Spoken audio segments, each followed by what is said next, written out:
ठीक है। चैप्टर 14 जैव अणु बायोमोलिक्यूल्स, टॉपिक स्टार्ट किया था कार्बोहाइड्रेट का वर्गीकरण। ठीक है, क्लासिफिकेशन ऑफ कार्बोहाइड्रेट्स।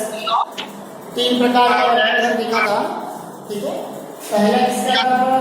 स्वाद और भौतिक गुणों के आधार पर।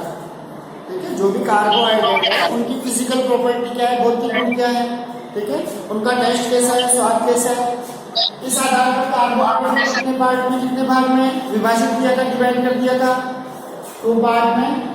ठीक है, एक तो शर्करा और एक अशर्करा। जो स्वाद में मिलते हैं और जल में कैसे हैं, घुलनशील, क्या कहलाएंगे? शर्करा। जो स्वाद है, ठीक है, और जल में कैसे हैं, अघुलनशील, क्या कहलाएंगे? अशर्करा। फिर बात करते हैं सेकंड वर्गीकरण जल अपघटन के आधार पर, और बात क्रिटिकली वेरी इंपॉर्टेंट था। ठीक है, जल अपघटन के आधार पर कार्बोहाइड्रेट को कितने पार्ट में डिवाइड कर दिया? तीन भागों में। ठीक है, कौन कौन से? मोनोसेकेराइड, ओलिगोसेकेराइड और पॉलीसेकेराइड।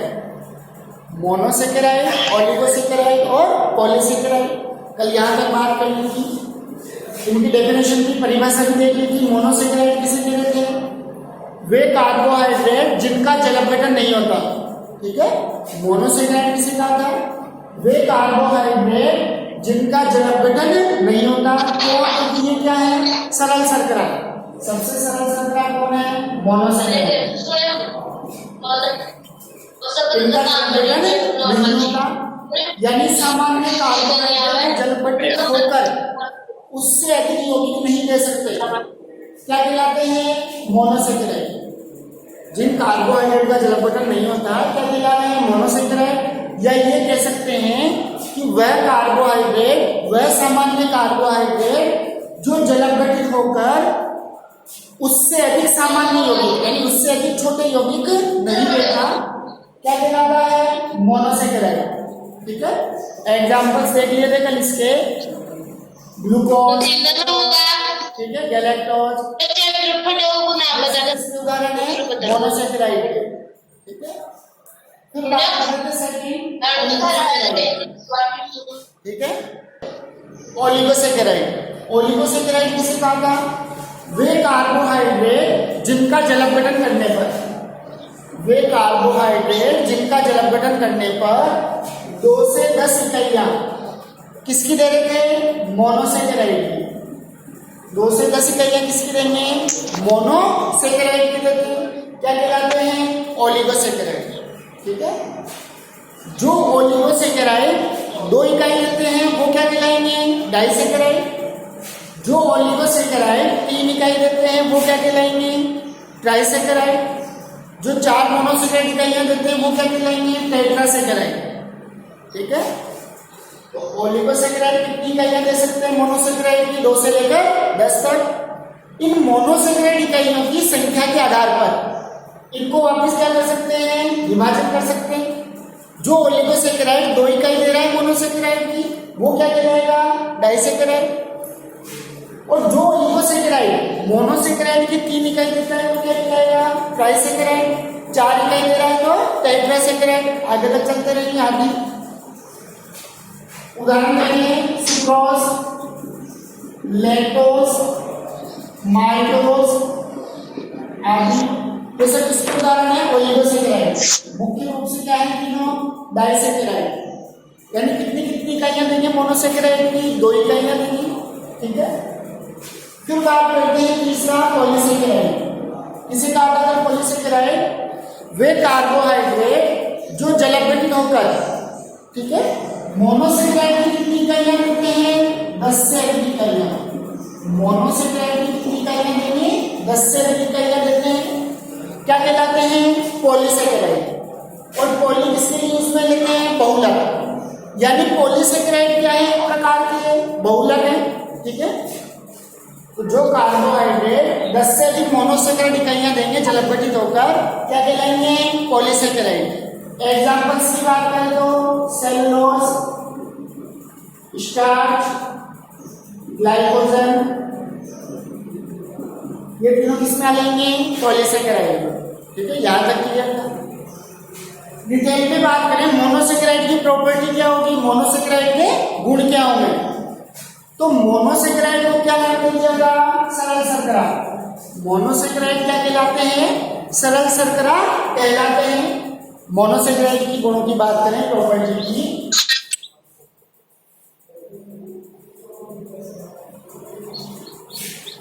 तो मोनोसेकेराइड क्या कहलाते हैं, सरल शर्करा कहलाते हैं। ठीक है, सबसे सरल क्रम है। ठीक है, ये 3 से 7 कार्बन परमाणुओं द्वारा निर्मित होते हैं, यानी कार्बन की संख्या कितनी होगी, 3 से लेकर 7 तक। 3 कार्बन से लेकर कहां तक हो सकते हैं, 7 कार्बन तक। ठीक है, ये प्रायः अधिकतर कैसे होंगे, क्रिस्टलीय ठोस होंगे, स्वाद में कैसे होंगे, मीठे होंगे, तथा जल में क्या होंगे, विलेय होंगे। तो ये क्रिस्टलीय ठोस होते हैं, शर्करा है, क्रिस्टलीय ठोस होते हैं, स्वाद में मीठे होते हैं, और जल में कैसे होते हैं, विलेय होते हैं। ठीक है, फिर बात करेंगे, ठीक है, ये क्रिस्टलीय ठोस होंगे, स्वाद में मीठे होंगे, और जल में कैसे होंगे, विलेय होंगे। और ये जल के अणुओं के साथ कौन से बंध का निर्माण कर सकते हैं, हाइड्रोजन। इसका निर्माण करेंगे, हाइड्रोजन बॉन्ड का निर्माण करते हैं। इसी के कारण उनकी विलेयता क्या होती है, अधिक होती है, जल में विलेय होते हैं। तो मोनोसेकेराइड के अणु जल के अणुओं के साथ किसका निर्माण कर रहे हैं, हाइड्रोजन बंध का। इस हाइड्रोजन बंध के कारण ही ये जल में क्या होते हैं, विलेय होते हैं। ठीक है, प्रकृति में लगभग मोनोसेकेराइड की बात करें तो प्रकृति में लगभग 20 प्रकार के मोनोसेकेराइड उपस्थित हैं, या कह सकते हैं ज्ञात है। ठीक है, फिर सेकंड बात करेंगे ओलिगोसेकेराइड की। इसके बात करेंगे ओलिगोसेकेराइड।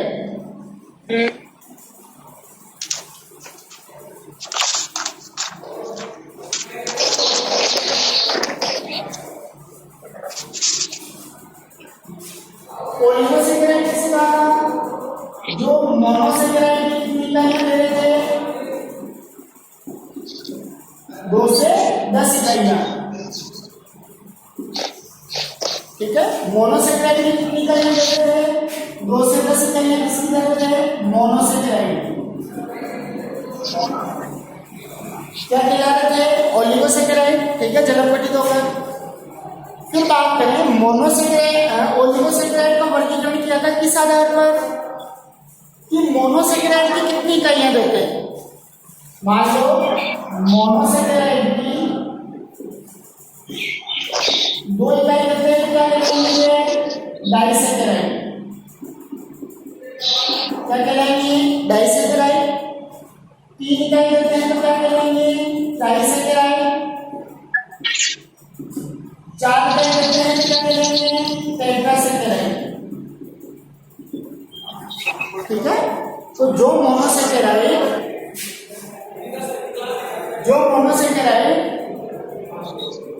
और ओलिगोसेकेराइड कितनी मोनोसेकेराइड इकाइयां देते हैं, 2।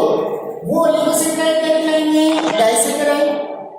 जो ओलिगोसेकेराइड कितनी इकाइयां देते हैं मोनोसेकेराइड की, 3, क्या कहलाएंगे, ट्राइसेकेराइड। जो ओलिगोसेकेराइड मोनोसेकेराइड की कितनी इकाइयां देंगे, 4, क्या कहलाएंगे, टेट्रासेकेराइड। 5 दे रहे हैं तो पेंटासेकेराइड। तो यहाँ तक क्लियर है, आगे ये चीजें वापस काम आएगी, कल की क्लास में भी बात की थी। ठीक है, आज भी बात कर रही है मोनोसेकेराइड, ओलिगोसेकेराइड और पॉलीसेकेराइड। ठीक है, तो डेफिनेशन परिभाषा क्लियर है, वे कार्बोहाइड्रेट के जलपटित होकर मोनोसेकेराइड की कितनी इकाइयां देते हैं, 2 से 10, क्या कहलाते हैं, ओलिगोसेकेराइड। ठीक है, जो 2 मोनोसेकेराइड की इकाइयां देगा वो क्या है, डाइसेकेराइड। जो 3 इकाई दे रहा है वो क्या होगा, ट्राइसेकेराइड। और जो 4 इकाई दे रहा है वो क्या होगा, टेट्रासेकेराइड। ठीक है, इनमें से भी मुख्य रूप से पढ़ेंगे डाइसेकेराइड को, ओलिगोसेकेराइड की भी मुख्य रूप से किसको पढ़ेंगे, डाइसेकेराइड को। देखते हैं एग्जांपल्स, 3 एग्जांपल्स देते हैं जो डिटेल में पढ़ने हैं चैप्टर में। बात करें जैसे नाम, सुक्रोज, माल्टोज और लैक्टोज।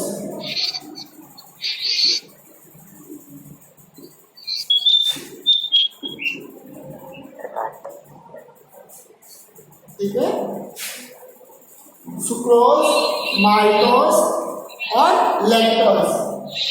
तीनों ओलिगोसैकेराइड की बात करें तो तीनों ओलिगोसैकेराइड कितनी मोनोसैकेराइड इकाइयां देंगे? 2। तो ये तीनों एक प्रकार से क्या हो गए? डाइसैकेराइड। क्या कहलाएंगे ये? डाइसैकेराइड।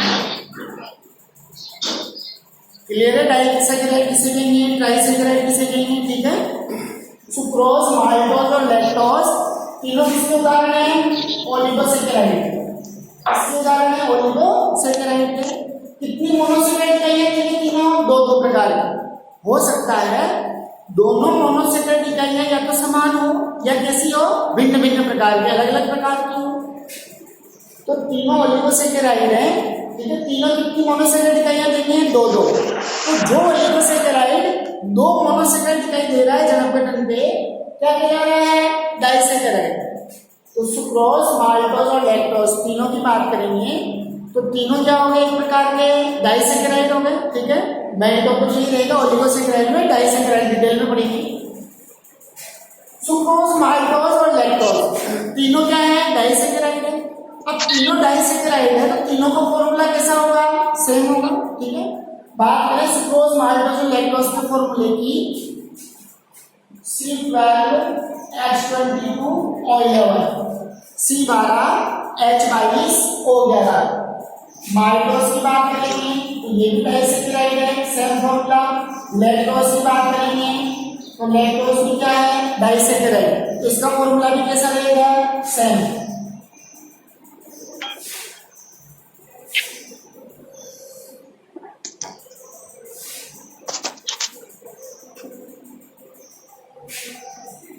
सुक्रोज, लैक्टोज और माल्टोज, ये तो बात की इनके नाम की और इनके अणुसूत्र की। ठीक है, इनका आणविक सूत्र क्या होगा? तीनों क्या है? डाइसैकेराइड है, तीनों का फॉर्मूला कैसा होगा? सेम। C12H22O11, C12H22O11। फिर बात करें सुक्रोज, जलपघन में कौन सी इकाई?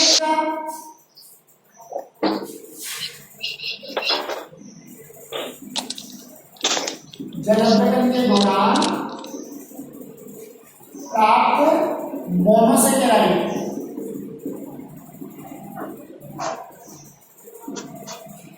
ठीक है,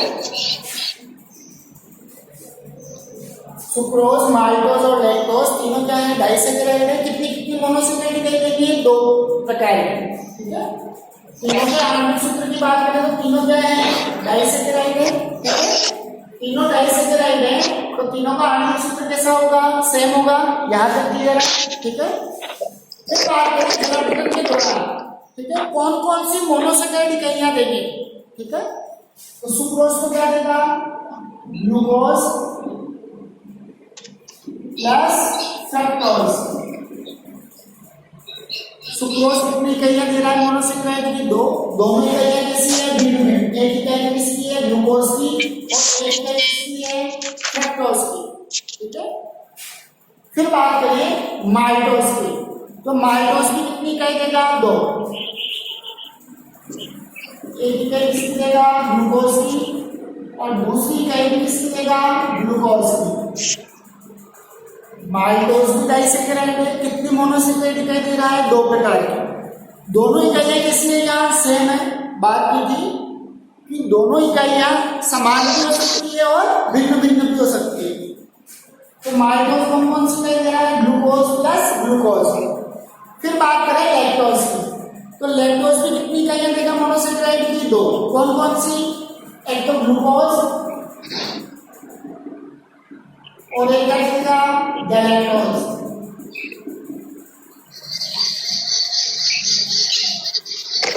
ठीक है, ग्लूकोज और गैलेक्टोज।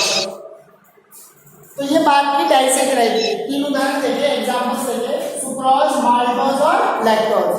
तीनों डाइसैकेराइड है, तीनों का फॉर्मूला सेम होगा, C12H22O11, C12H22O11।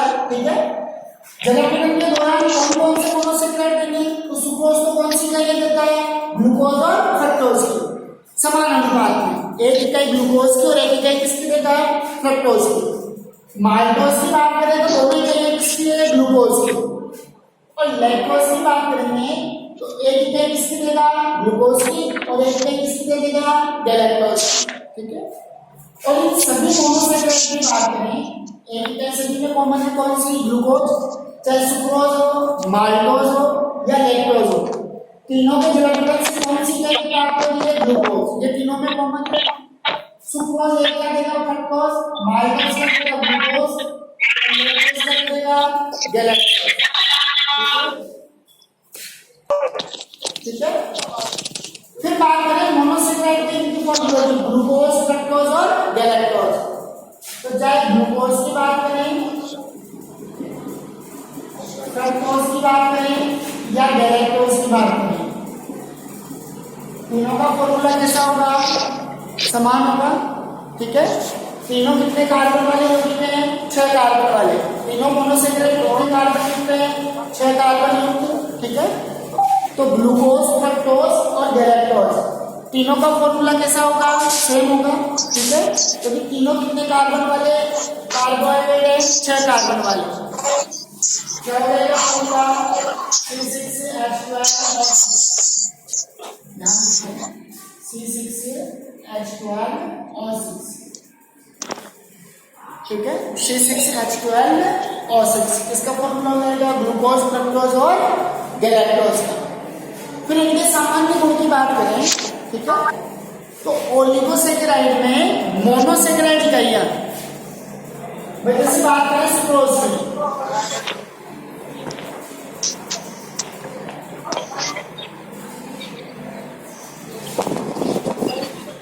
सुक्रोज में कितनी मोनोसेकेराइड इकाइयां उपस्थित है, 2, ग्लूकोज और फ्रक्टोज। ठीक है। तो ग्लूकोज और फ्रक्टोज आपस में जुड़ेगी। ठीक है। दोनों में बंध का निर्माण होगा। ठीक है। तो जब ग्लूकोज और फ्रक्टोज इन दोनों के बीच में बंध का निर्माण होगा, तब किसका निर्माण होगा, सुक्रोज का। इसका निर्माण हो जाएगा सुक्रोज का। तो कार्बोहाइड्रेट की बात करें ओलिगोसेकेराइड की, तो ओलिगोसेकेराइड में 2 मोनोसेकेराइड इकाइयां कौन से बंध के द्वारा जुड़ी रहती है, ग्लाइकोसाइड बंध के द्वारा। इस बंध को क्या नाम देंगे, ग्लाइकोसाइड बंध। ये इस प्रकार का क्या है, ऑक्साइड बंध है, ऑक्साइड बंध है। ठीक है। तो ओलिगोसेकेराइड में मोनोसेकेराइड इकाइयां, ठीक है, कौन से बंध के द्वारा जुड़ी रहती है, ऑक्साइड बंध के द्वारा। इस ऑक्साइड बंध को क्या नाम दे दिया, ग्लाइकोसाइड बंध। और 1 नंबर में क्वेश्चन पूछा हुआ है। ठीक है। सुक्रोज की मोनोसेकेराइड इकाइयां कौन से बंध के द्वारा जुड़ी होती है, ग्लाइकोसाइड बंध के द्वारा। ठीक है। तो 2 मोनोसेकेराइड इकाइयां ग्लाइकोसाइड बंध के द्वारा आपस में जुड़ी रहती है। ठीक है। जलावतरण से प्राप्त होने वाली नेक्स्ट प्रॉपर्टी की बात करें, अगले गुण की बात करें, तो जलावतरण के दौरान प्राप्त होने वाली मोनोसेकेराइड इकाइयां समान भी हो सकती है और भिन्न भिन्न भी हो सकती है। ठीक है। ओलिगोसेकेराइड का वर्गीकरण किस आधार पर करते थे, ठीक है, मोनोसेकेराइड इकाइयों की संख्या के आधार पर। ठीक है। कि ओलिगोसेकेराइड जलावतरित होकर कितने प्रकार की मोनोसेकेराइड इकाइयां देते हैं, उसी आधार पर क्या कर दिया था, ओलिगोसेकेराइड का वर्गीकरण। ठीक है। फिर बात करेंगे पॉलीसेकेराइड की। परिभाषा क्लियर की बात कर लेंगे कि वे कार्बोहाइड्रेट जिनका जलावतरण होने पर, ठीक है, 10 से अधिक मोनोसेकेराइड इकाइयां देते हैं। ठीक है। क्या कहलाते हैं, ओलिगोसेकेराइड। स्टार्च, सेलुलोज, ग्लाइकोजन, गोंद आदि किसके एग्जाम्पल्स हो रहेंगे, पॉलीसेकेराइड। सामान्य गुण की बात करते हैं तो ये स्वाद में मीठे नहीं है, यानी कैसे है, स्वादहीन है। जल में कैसे होंगे, अम्लीय होंगे। ठीक है। अघुलनशील होंगे। ठीक है। स्वाद में मीठे नहीं है, स्वादहीन है, इसलिए क्या नाम दे दिया था इनको, असरकरा। ठीक है। और ये मोनोसेकेराइड की क्या होंगे, बहुलक। पॉली वर्ड यूज में ले रहे हैं। ठीक है। पॉलीसेकेराइड, पॉली किसके लिए यूज में लिया जाएगा, बहुलक के लिए। तो ये मोनोसेकेराइड भी क्या है, बहुलक है। जो 10 से अधिक इकाइयां किसकी दे देती है, मोनोसेकेराइड। ठीक है, इसमें भी पॉलीसेकेराइड में भी बात करें तो मोनोसेकेराइड इकाइयां कौन से बंध के द्वारा जुड़ी हुई रहती है, वही ग्लाइकोसाइडी बंध के द्वारा। कौन से बंध के द्वारा जुड़ी रहेगी, ग्लाइकोसाइडी बंध के द्वारा जुड़ी रहती है। ठीक है, फिर नेक्स्ट वर्गीकरण की बात करेंगे, थर्ड वाला अपचायक गुण के आधार पर। ठीक है, दो प्रकार के कार्बोहाइड्रेट की बात की थी, एक तो अपचायी शर्करा और एक अनपचायी। ठीक है, अपचायी के आधार पर कितने प्रकार की शर्करा, दो, एक तो अपचायी शर्करा और एक कौन सी थी, अनपचायी शर्करा। ठीक है, अपचायी शर्करा और अनपचायी शर्करा, नाम से पता लग रहा है। देखो, अपचायी शर्करा यानी क्या कर सकती है, अपचय, और अनपचायी शर्करा यानी क्या कर सकती है, अपचय नहीं कर सकती। तो तीसरा वर्गीकरण देखेंगे अपचायक गुण के आधार पर। तीसरा वर्गीकरण क्या था, अपचायक गुण के आधार पर।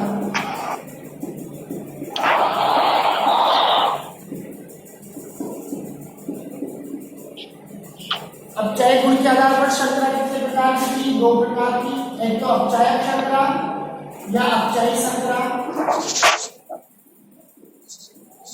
और एक क्या थी, अनपचायी शर्करा। ठीक है, अपचायी शर्करा और अनपचायी शर्करा। अपचायी शर्करा की बात करें यानी क्या कर सकती है, ये अपचयन कर सकती है। तो वे शर्कराएं, ठीक है, या वे कार्बोहाइड्रेट, शर्करा भी किसका प्रकार है, तो वे कार्बोहाइड्रेट जो टोलेन अभिकर्मक, जो टोलेन अभिकर्मक और फेरिन सॉल्यूशन, फेरिन विलयन,